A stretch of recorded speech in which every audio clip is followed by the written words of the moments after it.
Johnny and Jane Potter, being twins, went through Oxford together. Johnny came up from Rugby and Jane from Rodine. Johnny was at Balliol and Jane at Somerville.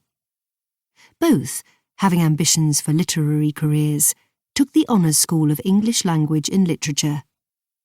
They were ordinary enough young people, clever without being brilliant, nice-looking without being handsome, active without being athletic, keen without being earnest, popular without being leaders, open-handed without being generous, as revolutionary, as selfish, and as intellectually snobbish as was proper to their years, and inclined to be jealous one of the other, but linked together by common tastes and by a deep and bitter distaste for their father's newspapers, which were many, and for their mother's novels, which were more.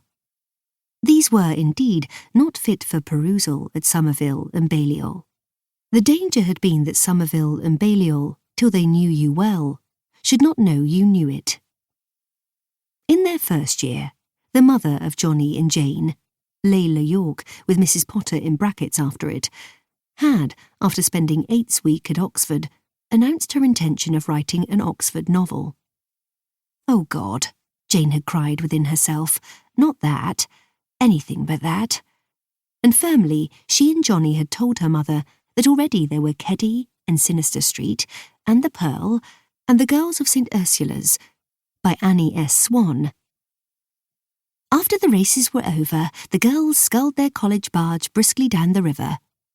And that, in short, the thing had been done for good and all, and that was that. Mrs. Potter still thought she would like to write an Oxford novel, because, after all, though there might be many already, none of them were quite like the one she would write. She had tea with Jane in the Somerville garden on Sunday, and though Jane did not ask any of her friends to meet her, for they might have got put in, she saw them all about, and thought what a nice novel they would make.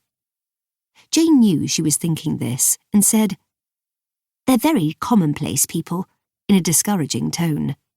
"Some of them," Jane added, deserting her own snobbishness, which was intellectual, for her mother's, which was social, "are also common." "There must be very many," said Mrs. Potter, looking through her lorgnette at the garden of girls, "who are neither." "Fewer," said Jane stubbornly, "than you would think. Most people are one or the other, I find. Many are both." "Try not to be cynical, my pet," said Layla York, who was never this.